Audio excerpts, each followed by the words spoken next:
Hello, this is Microphone Media. Please like, subscribe, and share. Thank you.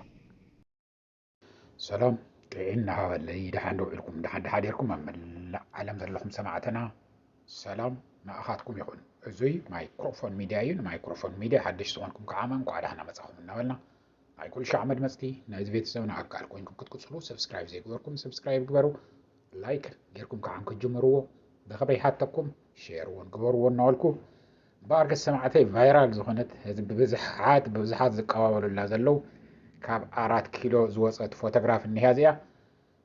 ረይዋ ኢኹም እንታይ እዮም ዝብሉ ዘለዉ ናባኻትኩም ክነብሎ ኢና ሻዕ መጨረሻ መሳና ፀኒሕኩም እስምዕዎ እንታይ ዝበሃል ዘሎ 4 ኪሎ ኢልኩም እታ ፎቶግራፍ ጥራሕ ንምርኣይ ኣይኮነን ህዝቢ ዝለዓለ ኩነት ይዳልው እዮም ዘለዉ እቲ ህዝቢ ከዓ ዓብዪ ኣሕመድ ምዝራቡ ኣይኮነን ንሕና ዘተሓሳስበና ዓብዪ ኣሕመድ ምዝራቡ እንተይኮነ ተቐባልነት ይረክበሎ ብፍላይ ኣብ ማእኸል ዓዲ ዘለው ኣብ ኣዲስ ኣበባ ዘለው ወደብ እንድሕር ተረኺቡ ኩሉ ነገር ክቐልልኩም እዩ ንወደብ ክንድዙ ኢና ብዓመት እንኸፍል ዘለና እዚ ከዓመ ንሕና እንተይፈለጥናዮ ተጋሩ ንተጋሩ ያው ትግራይ ዘለው ተጋሩ ናይ ሕወሓት ወያነ ንሻዕብያ ዝሃብዎም ወደብ እዩ ናይ ታሪኻዊት ናይ ኢትዮጵያ ወደብ እዩ ዓሰብ እዮም ዝብሉ ዘለው እዚ ከተሓበረልና እዩ ኢሎም ኣሚኖም እዮም ተላዒሎም ዘለው ዝሰርሕ ዘሎ ከዓም ይመስለና ኣሎ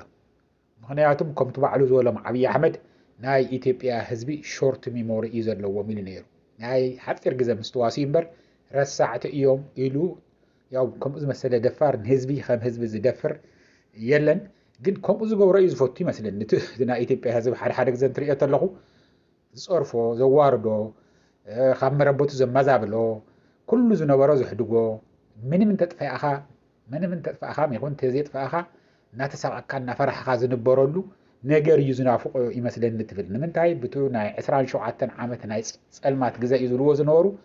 ኣዲስ ኣበባ ኣበይ ነይራ ኣበይ ከም ዝበፅሐት ሙሉእ ኢትዮጵያ ሓረስቶት ኢትዮጵያ ኣበይ በፂሖም ከም ዝነበሩ እቲ ዝነበረ ልምዓታት ክንደይ ዝኣክል የቋሽዎ ከም ዝነበሩ ነስታውሱ ኢና እሞ ሕዚ ግን ምናልባት ናይ ኢትዮጵያ ህዝቢ እውነትም ፅቡቕ ነገር ይፈቱን ግዲ ብደርጊ ግዜ ፈሪሑ ተሳቂቁ ተሽቆጥቂጡ እዩ ዝነብር ነይሩ ካብኡ ከዓ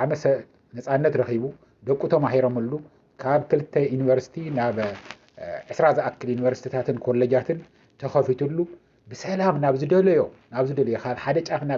ናይ ኢትዮጵያ ናብ ሓደ ጫፍ ዝኽየደሉ ብዘይ ምንም ስግኣት ቅርሺ ዝመልአ ሻንጣ ዋላ ቀሚጥካ ማኪናኻ እንትከተለኻ ኣብ መንገዲ ከዓግቱን እዮም ክዘርፉን እዮም ዘይበሃለሉ ግዜ እዩ ነይሩ ግን እዚ የተመቸወናን ኢሎም ነይሮም ሕዚ ከዓመ ዓሰብ ወደብ እናበለ ዓብዪ ኣሕመድ እዛ ፎቶግራፍ እዚኣ በቲንዋ ኣሎ ብቶም ኮራኹሩ ገይሩ እንታይ እያ ትብል ዘላ ዌልካም ቱ ዓሰብ ኢትዮጵያ ይብል ኣሎ ናብ ዓሰብ እንኳዕ ዳሕና መጻኹም ዝብል ባንዴራ ኢትዮጵያ ተኺሎም ናይ ቀደም ዝነበረ ፎቶግራፍ ክኸውን ይኽእል ግን እዚኦም ዝውትንዎ ዘለው ከም ዕቡድ ከም ተኣምር እዩ ዝቀባበሉሉ ዘለው ኣብዛሕዲ ቫይራል ኮይኑ ኢሎም ዝዛረብሉ ዓይነት ዝቀባበሉሉ ዘለው እንዳውም ፕሮፋይሎም ውሽጡ እውን ናይዞም ኣምሓራ ተወለድቲ ዝኾኑ ብብዝሓት ንሱ ይገብሩ ከም ዘለው ኢና ሰሚዕና ዘለና ብጣዕሚ ዘገርም ዘስደምም እዩ እዚ እንታይ ኢና ንብል ዘለና ሰማዕተይ ኩልኹም ኣብ ሙሉእ ዓለም ዘለኹም ህዝቢ ትግርኛ ተዛረብቲ እዚ ሓደጋ እዚ ንኤርትራ ጥራሕ ኣይኮነን እና ንብል ዘለና ካብ ማይክሮፎን ሚድያ እዚ ሓደጋ ዝመፅእ ዘሎ ንኤርትራ ጥራሕ ኣይኮነን ምናልባት ብትግራይ እውን ክጅምሩ ይኽእሉ ፀላእና ንፅላዮ ናይ ኤርትራ መንግስቲ ግን እቲ ህዝቢ ኣይኮነን ጥፋተኛ ህዝቢ ትግራይን ህዝቢ ኤርትራን ክንደይ ዝኣክል ከም ዝፋቶ ክንደይ ዝኣክል ከም ዝዳለ ንፈልጦ ኢና ኣርዮምና እዩ 20 ዓመት ሙሉእ ፀላእትኻ እናተባሃለ ዝነበረ ህዝቢ ክንደይ ዝኣክል ተሓቋቂፉ ተሰዓዒሙ ብብኽያትን ብንምዓትን ከምዚ ወዓለ ዕልል እናተባሃለ ከም ዝወዓለ ርኢና ኢና ብዛላምበሳ እቲ ሓፃር ግዜ ተኸፊታት ተላ ዝነበረት ክንደይ ዝኣክል ግልብጥ ኢሉ ናብ ኢትዮጵያ ከም ዝመፅእ ዓመ ርኢና ኢና እና ህዝቲ ህዝቢ ንሓደ ዝመፀ ንሓደ እውን የጥፍኦ እዩ ኤርትራ ዘሎ ሓይሊ ይጥፋእ ኤርትራ ዘሎ ከምዚ ይኹን እትብል ድሕሪ ኮይንካ ንሕና ከምቶም ብኤርትራ ኣንፈት ዘለው ንወያነ ንምጥፋእ ዋላ ናይ ትግራይ ህዝቢ እውን ይጥፋእ ኢሎም ተልዒሎም ዝነበሩ ዝኩሉ ዓገብን በደልን ዝበፅሐ ከምኣቶም ክንከውን የብልናን ሕማቅ ሰሪሖም እዮም ንብል እንተኮይንና ካብኣቶም ዝበለጽና ኮይንና ክንርከበለና እቲ ህዝቢ ኤርትራ ዋላቶም ተገዲዶም ኣብ ግንባር ዝነው ወታደራት ኤርትራ እንተይቀረየ ተኣዚዞም እዮም መጽዮም የግድ ሓደን ንሓሎ ኖርዝ ኮርያን ኤርትራን ምንም ድሓር ንቀደም ትብለሉ ነገር የለን ትጽሕፈሉ ነገር የለን ሓንቲ ቴሌቪዥን ጣብያ ሓንቲ ምናልባት ሬድዮ ሓንቲ ድያ ክልተ ተህልዎም እታ ቴሌቪዥን ጣብያ ግን ሬቲቪ እያ ዘላ ጋዜጠኛታት ዝበሃሉ የለውን ኩሎም ተኣሲሮም እዮም ስለዚ ዝሰምዖ ነገር የለን ፈሪሑ ዋላ እናፈለጦ እናሃለዎ እውን ምንም ነገር ክዛረብ ኣይኽእልን ስለዚ ህዝቢ ክብደለ ይንደልዮም ቶም መራሕቲ ኣብ ትግራይ ዘለዎ መራሕትም ይኹን ኣብ ኤርትራ ዘለዎ መራሕትም ይኹን ንሕናም ንኹን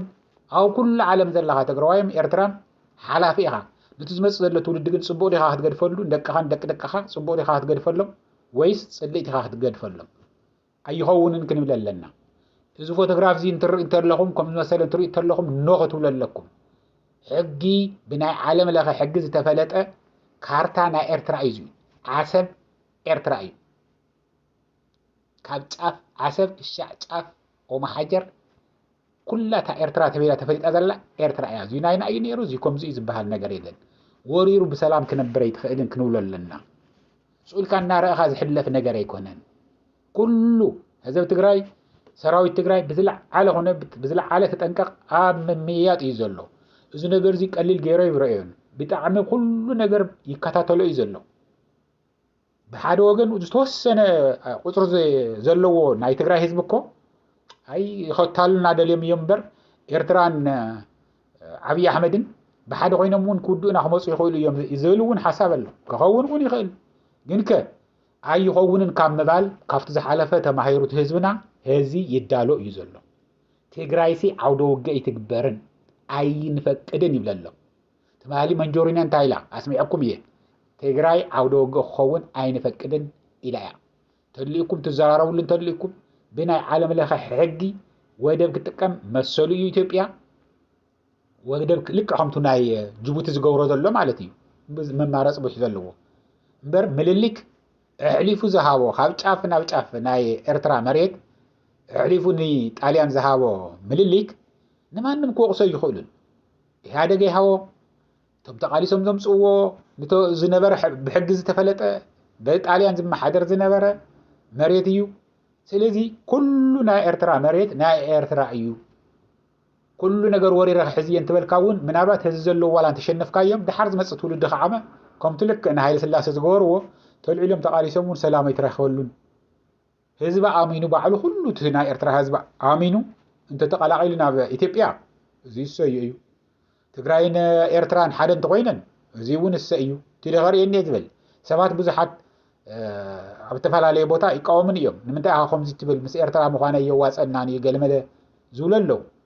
ኣነ ግን ብጣዕሚ ዘዋፀና ገይረ እየ ዝወስዶ ኤርትራን ትግራይን ሓደ እንተዝኾና ታሪኻዊ ናይ ትግራይ መሬት ሒዝካ ማለት እዩ ዓለዋ ሃምላሽ ሒዝካ መተማ ዮሃንስ ሒዝካ ጫፍ ናይ ጎንደር ኩሉ ታሪኻዊ ናይ ትግራይ መሬት ሒዝካ ዝተውሃበ ስም ይወሃቦ ትግራይ ይበሃል ትግራይ ትግርኝ ይበሃል ምንም ብዘየገድስ እቲ ህዝቢ ዘውፅኦ እቲ ደኸርየኒ ዘብለካ ግን እዚ ዝካየድ ዘሎ ትሪእዎ ኣለኹም ፎቶግራፍ እዚ ለጢፎም እዮም ነው ኣብ 4 ኪሎ እዚ እናበልኩም በኣርክስ ንህዘው እዚ ኣህለና ሻዕ ዝቐፅል ግዜ ሰላም ድሓን ዋዕሉ ድሓን ህደሩ ቻው